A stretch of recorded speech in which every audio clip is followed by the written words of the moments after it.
네, 오늘 우리가 함께 볼 하나님의 말씀은요, 우리 구약성경 우리 에스라의 말씀입니다. 네, 에스라 말씀을요 우리 개역 개정으로 함께 좀 읽었으면 좋겠는데요. 에스라서 1장 1절에서 11절 말씀을 앞에 화면을 보시고요, 우리 함께 교독하시고 마지막 11절은 우리 함께 합독하도록 하겠습니다. 에스라 1장 1절에서 11절 말씀입니다.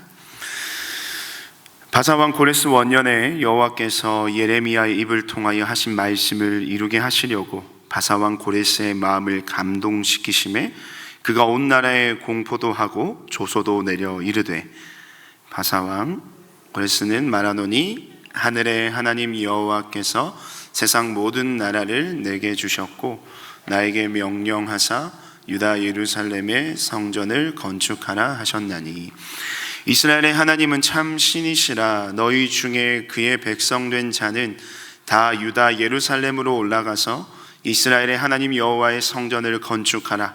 그는 예루살렘에 계신 하나님이시라. 그 남아있는 백성이 어느 곳에 머물러 살든지 그곳 사람들이 마땅히 은과 금과 그 밖의 물건과 짐승으로 도와주고 그 외에도 예루살렘에 세울 하나님의 성전을 위하여 예물을 기쁘게 드릴지니라 하였더라.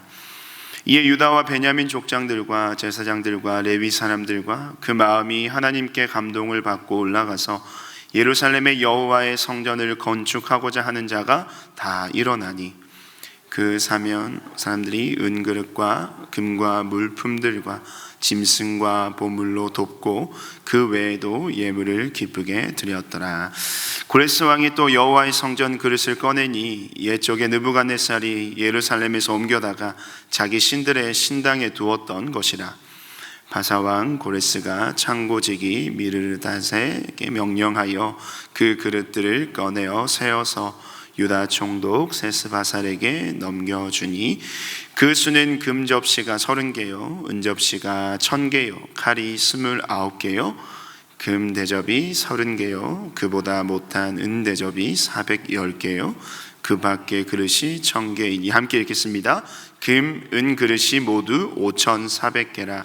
사로잡힌 자를 바벨론에서 예루살렘으로 데리고 갈 때에 세스바살이 그 그릇들을 다 가지고 갔더라. 아멘. 네, 오늘 에스라 1장 1절에서 11절 말씀을 가지고 당신이 하나님의 주인공입니다, 당신이 하나님의 주인공입니다 라는 말씀의 제목으로 우리 여러분과 잠시 은혜를 나누도록 하겠습니다. 네, 여러분 혹시 여러분은 영화 혹은 드라마를 보시는 것을 좋아하시는지 모르겠습니다. 아마 우리 대한민국 사람이라면 영화, 드라마, 사람이라면 다 그렇죠. 누구나가 이런 영화나 드라마를 보는 것을 굉장히 대부분 즐길 것입니다. 요즘 워낙 우리 주변에 그 영화나 드라마 이외에도 그런 영상 미디어 콘텐츠들이 수도 없이 쏟아져 나오기 때문에 그것들을 우리가 보면서 그것을 굉장히 많이 소비하고 있는데요. 올해 초에 한 어떤 그 조사 기관에서 우리나라 사람들이요, 한 달에요 1인당 유튜브를 얼마나 시청하는지 조사를 했는데요, 한 사람당 여러분 한 달에 유튜브를 평균적으로 얼마나 본다고 여러분 생각이 드십니까? 1시간, 2시간? 저는 그것을 결과를 보기 전에 생각을 해보니까 한 달에 한 많으면 4-5시간 정도 생각을 했는데, 그 조사기관의 조사 결과에 따르면요, 우리나라 국민 중 한 사람이 한 달 동안 유튜브를 시청하는 평균 시간이 약 40시간이나 된다고 합니다. 한 사람당 유튜브를 보는 한 달 동안 시청 시간이 40시간이나 된다고 하는 거죠. 어마어마한 사실 시간입니다. 근데 그 시간에 대한 조사 결과를 보면 우리는 그것을 알 수 있죠. 그만큼 이 영상 매체, 이 미디어들이 우리의 생활 가운데 굉장히 가깝고 밀접하게 위치하고 있다라는 것, 또한 그런 것들에 우리가 굉장히 푹 빠져서 살고 있다라고 또 볼 수가 있는 조사의 결과인 것 같습니다. 근데 이 여기에 있는 저와 여러분, 사실 우리 모두도 이 조사 결과에서 우리가 뭐 자유롭지는 못할 것 같습니다. 우리도 뭐 우리 젊은 또 사람들은, 젊은 친구들은 또 유튜브를 많이 보지만, 또 저희들은 또 TV 가운데 또 이 OTT 서비스를 통해서 뭐 넷플릭스라든지 뭐 이런 것들을 통해서 영화나 드라마를 그냥 쭉 다 보지 않습니까? 그래서 그것을 우리가 왜 보게 될까 생각해 보면 아주 심플하게 접근해 보면 그렇습니다. 여러분, 왜 드라마나 영화 그런 매체들을 많이 보십니까? 보면 뭐예요? 재밌잖아요. 네, 재밌기 때문에 보는 겁니다. 그래서 이 영상 속에, 뭐 드라마나 영화 속에 주인공들이 막 어려움을 당하거나 뭐 슬픈 일을 당하면 같이 우리도 눈물을 막 흘리면서 그 슬픔 가운데 울기도 하고요. 이 주인공이 이 악역을 맡은 사람에게 복수를 하면 뭐 통쾌함을 또 느끼곤 합니다. 또한 뭐 우리 유튜브를 통해서 뭐 자신의 일상을 공유하는 사람들의 이야기를 쭉 보면요, 우리가 그것을 그냥 그 사람이 살아가는 삶의 모습을 그대로 담고 있는데 그냥 그것을 그냥 재밌게 바라보고 있다는 거죠. 그 사람의 삶에 대해서 공감을 하면서 그런 마음들이 막 우리 안에 뭐 들게 되면서 그 시간들을 막 빠지게 되게 되는 것이죠. 근데 왜 우리가 그것들을 재밌게 바라보느냐? 가만 살펴보면 그런 영상 속에 나오는 그런 인물들, 그 대상에 대해서 우리가 굉장히 공감하게 되고, 또한 우리의 삶이 그 사람의 삶과 이 감정이입이 돼서 마치 내가 그 영상 속, 그 영화 속, 드라마 속 주인공이라도 된 것 마냥 우리가 그 영화를 깊이 보게 된다는 겁니다. 그래서 우리는 그것을 보면서 그런 생각을 한 번씩 해보죠. 내가 만약 저 영화 속, 저 영상 속 주인공이 내가 한번 되어보더라면 나는 어떨까 하는 생각을 하면서 우리는 현재의 삶으로부터 도피하여 그 영상 속의 상황에 우리의 삶을 감정이입하게 되는 것을 볼 수 있습니다. 근데 그러한 현상을 우리가 가만히 잘 살펴보면요, 그런 현상 가운데 있는 우리들의 안에 내면에 어떠한 특징이 하나가 있는데요, 우리 마음속에 숨어있는 하나의 심리적인 특징은 뭐냐면 세상의 중심이 내가 되고자 하는 그런 마음들이 있음을 발견하게 됩니다. 내 삶이 세상의 중심이 되어 보고 싶은 마음, 또 다른 표현으로는요, 주인공 의식이 우리 마음 안에 존재하고 있더라는 겁니다. 세상의 주인공은 나 한 사람이고, 나를 위해서 모든 사람과 주변의 환경이 존재하면 좋겠다라는 식의 이런 주인공 의식이 누구에게나 내재되어 있음을 우리는 발견할 수 있습니다. 그래서 우리는 다 꿈꾸죠. 이런 꿈을 꿉니다. 세상의 중심이, 세상의 주인공이 바로 내가 되었으면 하는 것 말이죠. 하지만 또 그런 꿈을 꾼다는 것은 어쩌면 세상 속에서 살아가는 우리들의 모습이 과연 세상에서 어떤 의미를 가질까에 대한 어떤 의문을 갖고 있기 때문이기도 할 것입니다. 그런데 오늘 이 시간, 사실 우리는 이 자리에, 오늘 제목에서처럼 우리는 사실 이 자리에 있는 이 순간이 세상 속 주인공으로 살아가고 있는 것임을 오늘 말씀 가운데 우리는 깨달을 수 있기를 바랍니다. 하나님의 백성으로서의 삶을 살아간다는 것은요, 어떻게 보면 하나님의 그 이야기 속에서, 하나님께서 이루어 가시는 그 이야기 속에서 우리가 주인공이 되어 살아가고 있다는 겁니다. 인생이라는 제목의 영화 속에서 세상이라는 배경을 두고 펼쳐지는 수많은 삶의 스토리들을 이 맛깔나게 연출하시는 하나님이 그 영화의 감독이 되셨어요. 그 모든 중심에 바로 저와 여러분, 우리를 주연으로 이 한편의 기가 막힌 시나리오를 써내려가고 계시다는 사실을 우리는 오늘 이 말씀을 통해서 함께 깨달을 수 있기를 간절히 소망합니다. 그래서 오늘 에스라 1장 1절에서 11절의 말씀을 가지고 당신이 하나님의 주인공입니다 라는 말씀의 제목으로 여러분과 함께 은혜를 나누기를 원합니다. 먼저 오늘 본문 말씀 1절부터 4절 말씀의 그 말씀을요, 우리 다시 함께 한번 읽었으면 좋겠는데요, 우리 한번 띄워주시면 좋겠습니다. 한 목소리를 한번 1절부터 4절까지의 말씀 읽겠습니다. 시작.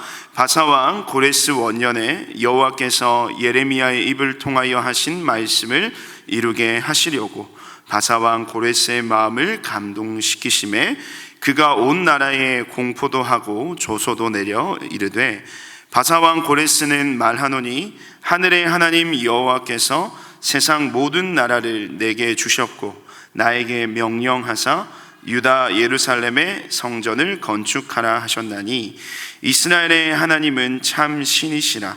너희 중에 그의 백성된 자는 다 유다 예루살렘으로 올라가서 이스라엘의 하나님 여호와의 성전을 건축하라.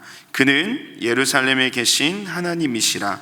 그 남아있는 백성이 어느 곳에 머물러 살든지 그곳 사람들이 마땅히 은과 금과 그 밖의 물건과 짐승으로 도와주고 그 외에도 예루살렘에 세울 하나님의 성전을 위하여 예물을 기쁘게 드릴지니라 하였더라. 아멘. 오늘 함께 읽은 본문 말씀의 배경은요, 이 포로 생활을 하고 있는 이스라엘 백성들의 이야기를 다루고 있습니다. 바벨론에 의해 멸망당한 유다 백성들이 이 포로로 잡혀와서요, 오랜 시간 나라를 잃은 백성으로서의 삶을 사는 가운데 이제 하나님께서 그들을 다시금 그 땅, 이스라엘 땅으로 돌아오게 하시는 하나님의 그 회복 이야기가 시작되는 지점이 바로 오늘 에스라 1장의 배경입니다. 지금의 프로 생활을 하기 전까지 이전의 이스라엘 백성들의 모습은 하나님 앞에서 어떠했을까요? 사실은 굉장히 형편없기가 말도 못했습니다. 그들의 모습을 들여다보면 이방신을 섬기고요, 하나님의 말씀에 불순종하고 하나님을 전혀 예배하지도 않고 눈에 보이는 쾌락을 쫓아서 이방 여인들과 통혼하며 이 하나님이 신하하실 일들만 골라서 일삼았던 자들이 바로 이스라엘 백성들의 모습이었습니다. 그런 이스라엘 백성들에게 하나님은요, 진노하셨고요, 수많은 선지자들을 통해 경고의 메시지를 주셨으나 끝내 그들은 그 자리에서 돌이키지 않았습니다. 그리고 그들에게 남은 것은 하나님의 심판밖에 없었던 것이죠. 북이스라엘은 BC 722년에 아수르에 의해서, 남유다는 BC 586년에 바벨론에 의해서 그 이스라엘이라는 나라가 흔적도 없이 사라지게 됩니다. 여러분, 나라를 잃는다는 것은요, 그것은 한 국가로서 또 한 국가의 백성으로서 겪을 수 있는 최상급의 비극이라고 할 수 있습니다. 우리는요, 그 나라를 잃은 슬픔이 또 그 비극의 정도가 얼마나 큰지를 우리나라의 역사를 통해서 우리는 간접적으로 혹은 또 직접적으로 알고 있습니다. 정말 이 이스라엘 백성들이 겪었던 비참함과 슬픔과 애통함이 얼마나 컸을지 우리는 어느 정도는 짐작이 간다는 것이죠. 나라를 잃고요, 먼 타국에서 포로 생활, 이 정말 힘들고 어려운 삶의 연속이었을 겁니다. 그때 하나님을 향한 이스라엘 백성들의 마음은 여러분 어떠했을까요? 모르긴 몰라도요, 아마 하나님을 향한 원망이 가득하지 않았겠습니까? 그들은 이렇게 고백했겠죠. 하나님, 우리는 당신의 백성인데 어찌하여 당신의 백성인 우리를 이렇게 버리실 수가 있습니까? 어찌 우리를 이렇게 고통 가운데 그냥 내버려 두십니까? 하나님, 왜 침묵하십니까? 하나님, 우리를 좀 도와주셔야 하는 것 아닙니까? 그들은 마치 침묵하시는 하나님인 것처럼 그 하나님에 대한 마음을 그대로 품은 채 그곳에서 오랜 시간 포로 생활을 이어갔던 것입니다. 그런데 여러분, 이스라엘 백성들이 생각했던 것처럼, 그들이 마음에 품었던 것처럼 정말 하나님은 그들의 삶에 대하여, 그들의 고통에 대하여, 그들의 슬픔과 눈물과 비통함과 비참함에 대하여 정말 침묵하고 계셨을까요?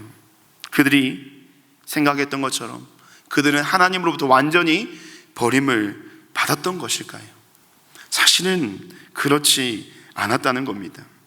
하나님이 진심으로 만약에 이스라엘 백성들의 그 삶의 모습의 결과로 인해서 그들을 정말 심판하시고 멸망시키고자 하셨더라면 그들을 포로로 잡혀가게 하셨을까요?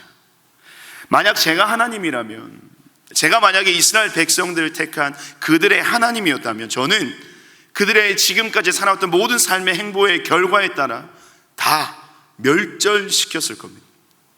얼마나 많은 배신과 얼마나 많은 실망감과 얼마나 많은 마음의 아픔을 이스라엘 백성들이 하나님에게 주었습니까? 괘씸해서라도 저는 아마 다시는 기회를 주지 않았을 것입니다. 하지만 여러분, 하나님은 어떻게 하셨습니까? 그들의 삶에 그러한 모습들이 분명히 있었지만 하나님은 그들을 포로로 끌려가게 하셨습니다. 이것은 하나님께서 그들을 남겨놓으신 겁니다. 이것이요, 하나님의 일하심 속에 깔려있는 복선인데요, 이스라엘 백성들을 다 멸절시키지 아니하시고 포로로 살게 하여서 그 생명을 살려두심은 그들에 대한 하나님의 여지가 남아있음을 알 수 있는 부분인 겁니다. 비록 나라가 망한 뒤에 많은 시간이 지났습니다. 그리고 우리가 예상했던 바와 같이 시간이 많이 지났음에도 불구하고 하나님은 그 여지를 이제는 실제 그들의 삶 가운데 일하시기 시작하는데요, 그것이 바로 오늘 에스라 1장의 말씀입니다. 그들을 회복시키기 위한 하나님의 프로젝트가 시작되는데, 오늘 본문을 보니까 그 회복의 프로젝트의 첫 단추가 누구로부터 시작이 되느냐? 바로 바사왕 고레스로부터 시작이 되는 겁니다. 이 바사는요, 이 바벨론이라는 강대국을 정복한 신흥 강국입니다. 우리에게 좀 더 익숙한 나라는 페르시아 제국이죠. 하나님은 이런 이 페르시아 제국 바사 왕 고레스를 통해서 어떻게 일하심을 볼 수 있냐? 1절과 3절의 말씀을 거쳐서 우리가 살펴보면요, 이 고레스는요 온 나라에 조서를 내리도록 합니다. 그 조서 안의 내용은요, 바사 제국에 있는 모든 유대인들이 원한다면 조국으로 돌아가도 좋다는 내용입니다. 너무 뜬금이 없는 사실은 조서이죠. 아무런 조건 없이 자신이 정복한 나라의 포로들, 그 민족을 다시 그들의 모국으로 돌려보낸다는 일이, 그런 말도 안 되는 일이 지금 이 바사왕 고레스의 칙령을 통해서 그들에게 전해지고 있는 겁니다. 사실은 그들을 통치하기 위해서는 좀 더 강하게, 그리고 물리적인 어떤 힘을 이용해서 그들을 더 압박하고 그렇게 다스려도 모자랄 판국에 그들을 다시 돌려보낸다는 것은 사실은 또 다른 문제를 야기할 수 있는 아주 이성적이지 않고 불합리하고 말도 안 되는, 상식적이지 않은 그러한 정책이라는 것입니다. 그런데 이러한 정책을 당시 고레스가 왜 펼쳤는지 성경 이외의 그 당시의 그 역사적인 문헌들을 살펴보면, 워낙 그 페르시아 제국이 담당했던 나라들이 컸기 때문에 이 고레스가 그 다양한 나라에서 정복되어 온 포로들을 다시 그들을 돌려보내고 친 정책을 펼치면서 그 변방에 대한 어떤 그 조국을 지키고자 하는, 나라를 지키고자 하는 그런 변방에 대한 평화를 유지하는 방법으로 그러한 정책을 펼쳤다는 이야기들이 성경 이외의 역사적인 기록을 통해서 확인될 수가 있는 것입니다. 그러니까 이거는 성경에서만 쓰여진 이야기가 아니라 실제 그 당시에 고레스 왕이 또 유대인들 뿐만이 아니라 많은 민족들을 그 다른 본인들의 나라로 돌려보내면서 자신의 나라를 더 견고하게 지키고자 하는 친정책을 펼쳤다는 것을 우리가 알 수가 있는 겁니다. 그런데 사실은 그것은 모두가 다 다른 나라에 더 해당하는 일이지만, 오늘 본문을 통해서 알 수 있는 더 놀라운 일은 어떤 일이냐면, 사실은 본문 2절과 3절에 나오는 말씀입니다. 보시면 2절 말씀에 바사왕 고레스는 말하노니 하늘의 하나님 여호와께서 세상 모든 나라를 내게 주셨다라고 이야기를 하고요, 3절 말씀에 이스라엘의 하나님은 참 신이시라, 이스라엘의 하나님 여호와의 성전을 건축하라 라고 하는 이 고백, 사실은 이 당대 최고의 강대국의 왕이요, 자신이 믿지 않는, 자신이 믿는 신이 그대로 존재함에도 불구하고 자신이 정복한 나라의 신을 향해 이렇게 고백하는 것은 말이 안 되는 겁니다.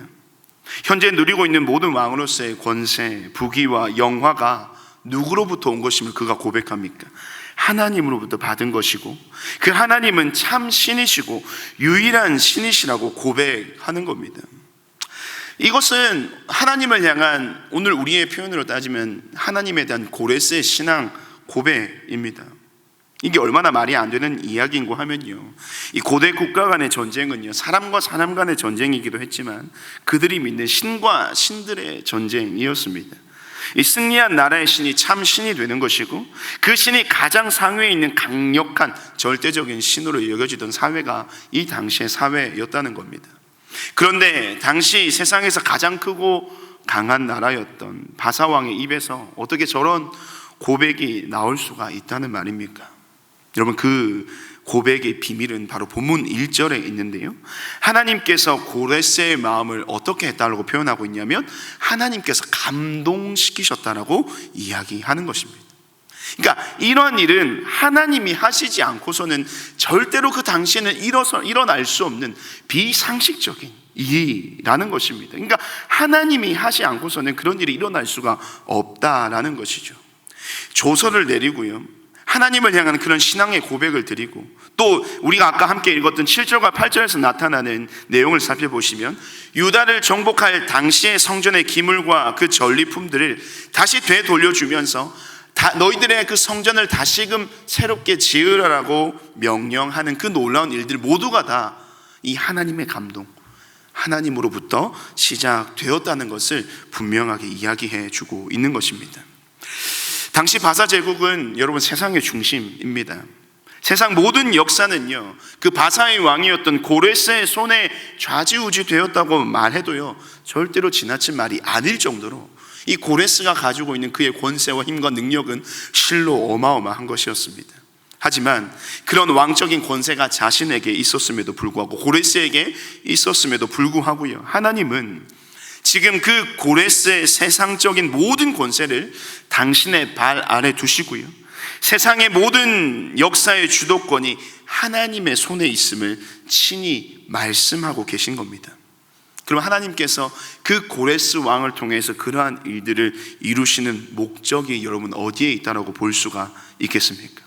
물론 이 일들을 통해서 하나님은 하나님 당신의 힘과 능력과 절대적인 그 전지전능함을 세상 가운데 드러내시고자 하는 것은 당연한 것이지만, 하나님께서 그 일을 행하시는 가장 중요한 목적은 바로 당신이 택하여 부르신 당신의 백성들을 위한, 당신의 그 백성들을 살리시기 위함에 있다는 것을 오늘 우리는 말씀을 통해서 깨달을 수 있다는 것입니다. 하나님은 그 모든 당신의 세상적 권세, 그 놀라운 세상을 다스리고 창조하시는 그 만왕의 왕이신 하나님으로서의 그 은혜와 능력을 통하여 당신의 백성들을 살리시기 위하여 이 세상 모든 나라의 역사를 친히 주관하고 계심을, 이 고레스를 택하여 일하시는 하나님의 일하심을 통해서 우리는 깨닫게 된다는 것입니다. 여러분, 이것이 바로 우리가 이야기하는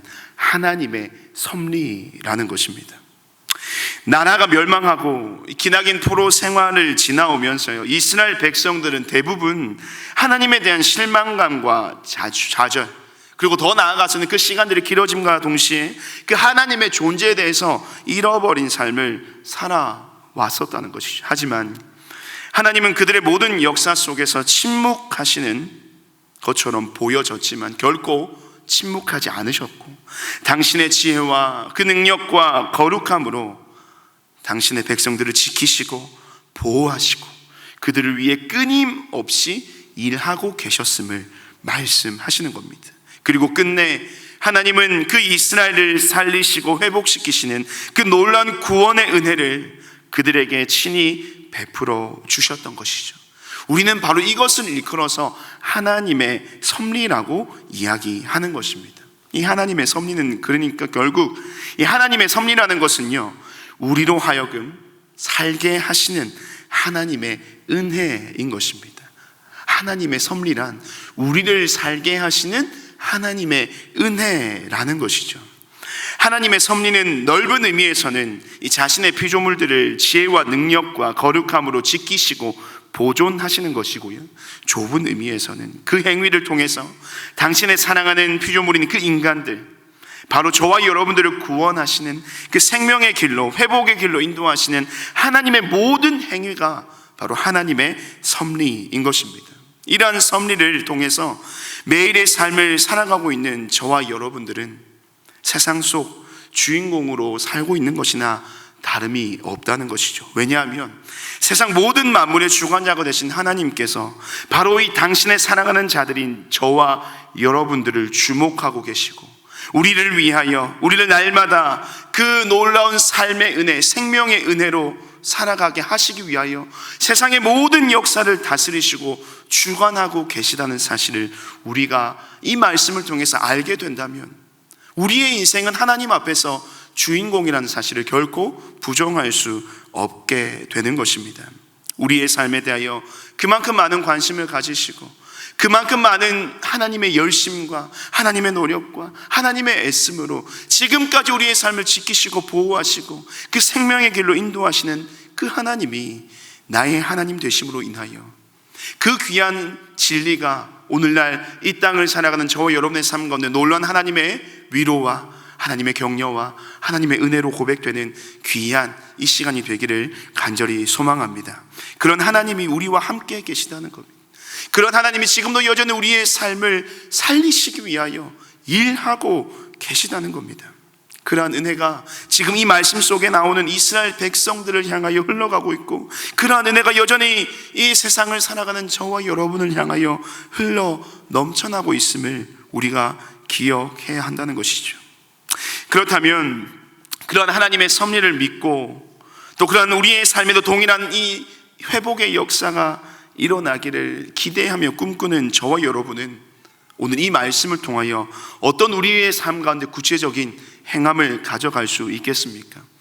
그것은 바로 그런 하나님을 기억하는 것일 것입니다.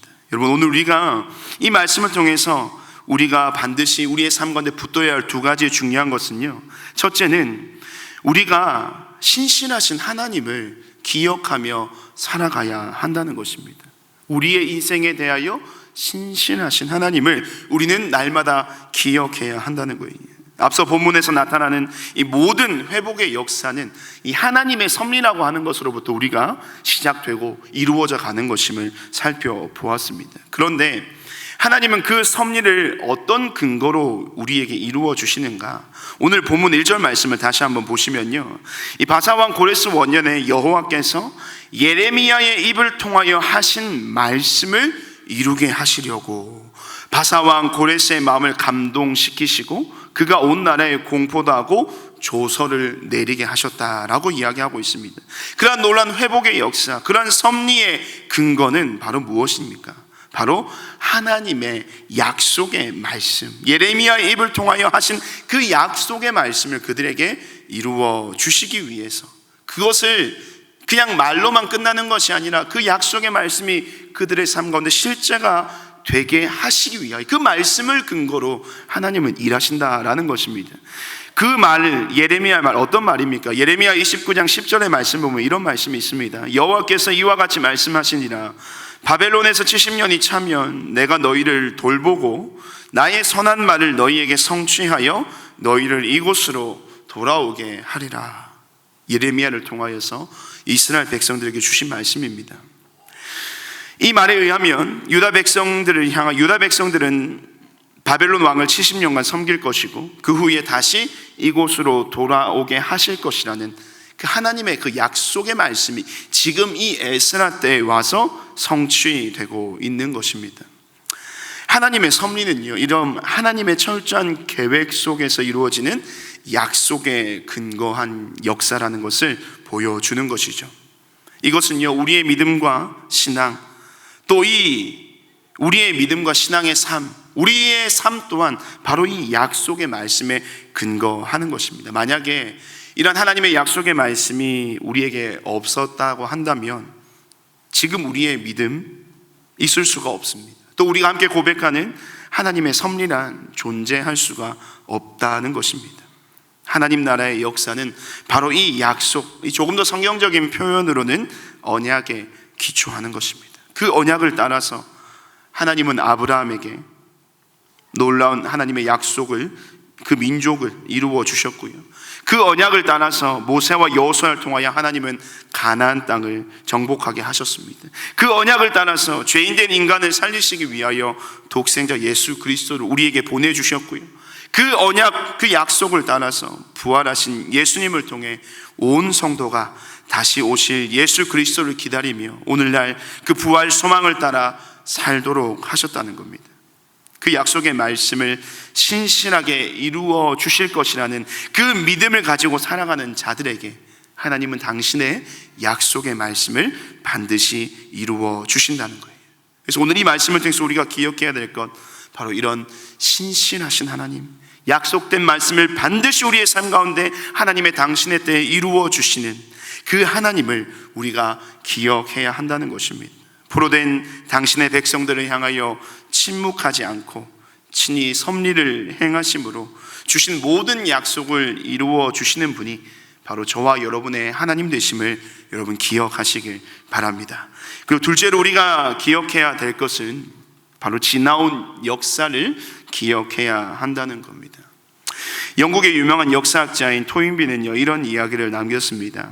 인류에게 가장 큰 비극은 지나간 역사에서 아무런 교훈도 얻지 못한다는 데 있다. 인류에게 가장 큰 비극은 지나간 역사에서 아무런 교훈도 얻지 못한다는 데 있다라고 이야기합니다. 만약에요, 고레스 칙령이 전달되고 드디어 본국으로 돌아오게 되는 이 사실, 다시 우리가 돌아가게 되었다라는 그 사실에 대해서만 기뻐하는 것으로 그들의 삶이 끝이 난다면 이스라엘은요, 또다시 뼈아픈 역사를 반복하게 될 것입니다. 이 기쁨의 순간에서 이 감사의 마음으로 나아가지만요, 이 지나온 역사 속 과오를 반드시 되짚고 넘어가야 한다는 거예요. 무엇을 그들이 되짚어야 하겠습니까? 바로 하나님의 백성으로서 하나님의 그 말씀에 순종하지 않고 사사기의 그 말씀처럼 왕이 없는 백성과 같이 각기 자기의 소견에 옳은 대로 살았던 그들에 대해 심판하셨던 그런 하나님, 그 하나님을 그들은 다시 기억해야 한다는 것입니다. 그로 인해 모든 하나님의 관계가 무너지고 그로 인해 이 비극적인 상황을 맞이했다는 사실을 그들은 되돌아 보아야 했던 것입니다. 하나님의 백성으로서요, 하나님을 떠난 삶은 결국 지독한 고통을 선사하는 것임을 그들은 자신들이 지난 모든 치욕의 역사 속에서 그 교훈을 결코 잊지 말아야 했던 것입니다. 다시는 반복되지 않도록, 다시는 그러한 자신들의 과오로 인해서 그 고통과 아픔을 답습하지 않도록 그들은 지나온 모든 시간 속 그들의 과오를 되짚어야 했던 것입니다. 그래서요, 하나님은요, 이 포로 귀환의 일들을 행하시면서 그 포로 귀환을 통한 회복의 역사의 첫 걸음을 무엇으로부터 회복되기를 원하고 계십니까? 그들이 살아갈, 그들을 지켜줄 성벽을 먼저 재건케 하신 것이 아니라 바로 그들의 무너진 성전을 다시 짓게 하셨다는 겁니다. 여러분, 이 성전이 무너졌다라는 것, 그것은 단순히 하나의 건물이 무너진 것을 말하는 것이 아닙니다. 성전이 무너졌다라고 하는 것, 그것은 하나님과의 관계가 무너진 것이고요, 당신이 택하신 백성으로서의 그들의 모든 정체성이 무너졌다는 이 상징적인 의미를 가지고 있었던 것입니다. 하나님은 이 무너진 성전을 가장 먼저 회복시키심으로요, 그들이 하나님의 백성으로서의 그 정체성, 나는 너의 하나님이 되고 너는 내 백성이 되리라 하신 이 온전한 관계의 회복을 먼저 꿈꾸고 그것을 일하고 계셨던 것입니다. 그리하여 그를 통하여 예배가 회복되고, 그들을 통하여 하나님과의 모든 관계가 회복되고, 그를 통하여 하나님을 향한 그들의 온전한 믿음의 삶이 회복되기를 우리 주님은 원하셨다는 것입니다. 우리의 삶에서도 무엇이 회복이 되어야 되겠습니까? 우리의 삶의 형편입니까? 사람들과의 관계입니까?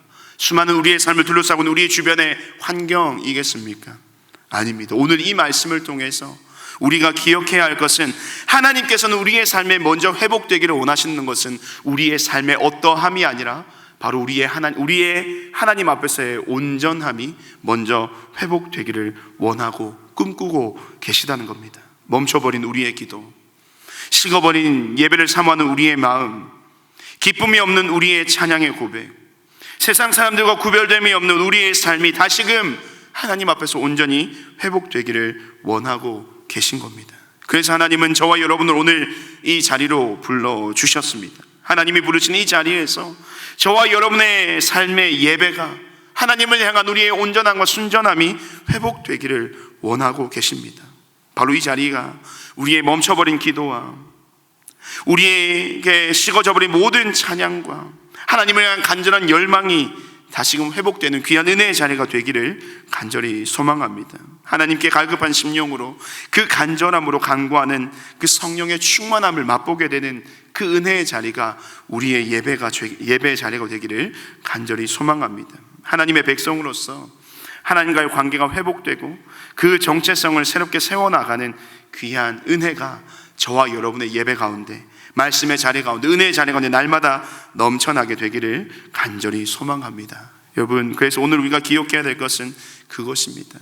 그러한 삶의 회복을 꿈꾸고 기대하시는 하나님께서는 여전히 우리의 삶을 붙들고 계시다는 겁니다. 이 말씀을 또다시 우리에게 주시는 이유, 여전히 우리의 삶은 하나님 앞에서 부끄러운 모습이 가득 넘치고 하나님 앞에 죄악된 인생으로 살아가지만 여전히 하나님께서 우리를 이 자리에 불러주셔서 우리를 이곳으로 오게 하신 이유, 그것은 바로 하나님은 여전히 우리의 삶에 대하여 귀한 소망을 품고 계시다는 겁니다. 오늘 그러한 하나님의 그 마음, 정말 한 사람 한 사람을 새롭게 회복시키시고 살리시는 하나님의 섭리를 우리에게 보여주심으로 우리를 다시 일으키시고자 하는 하나님의 그 뜻을 따라서 우리의 삶을 온전히 주님 앞에 내어드릴 수 있는 저와 여러분의 삶이 되기를 간절히 소망합니다. 그럴 때에 그 하나님의 섭리로 그들을 회복시켜 주셨던 것처럼 오늘 우리의 삶에도 그 당신의 놀라운 섭리의 은혜로 우리의 삶을 온전히 회복시켜 주신 하나님이 저들의 하나님만 되는 것이 아니라 바로 저와 여러분의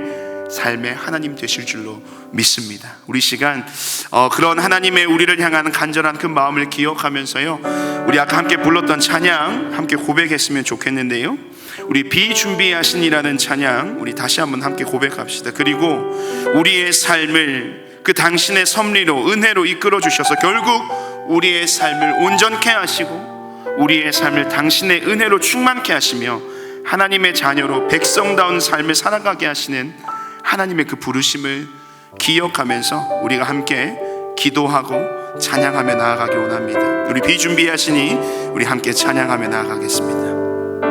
우리 주는 위대하며 능력이 많으시도다. 그의 지혜 무궁하며 인자는 영원하도다. 상한 자들을 고치시며 상한 자들 고치시며 상처를 싸매시도다. 별들의 수를 세시며 이름을 붙이셨도다. 그가 구름으로 하늘을 덮으시며 땅을 위하여 비준비하시니 예루살렘아 여호와를 찬송할지어다. 내 하나님을 감사함으로 그 앞에 나가며 주 임재 앞에 경배해. 그가 구름으로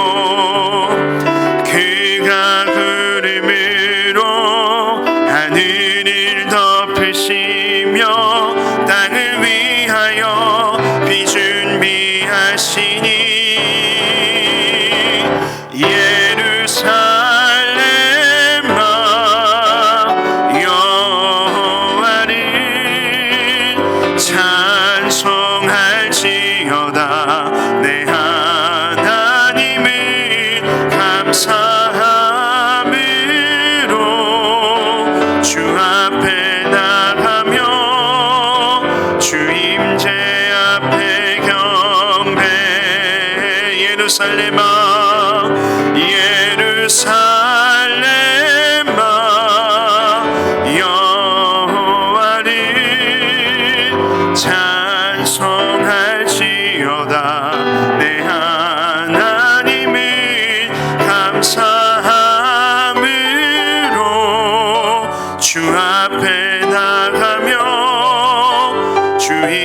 내 앞에 경배해.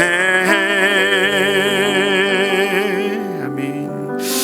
여러분, 이 시간 우리 말씀을 기억하며 우리 함께 기도했으면 좋겠습니다. 우리 함께 기도 제목을 보시면서 이 기도 제목을 함께 기도하시겠습니다. 우리 기도 제목 한번 띄워주시겠습니까?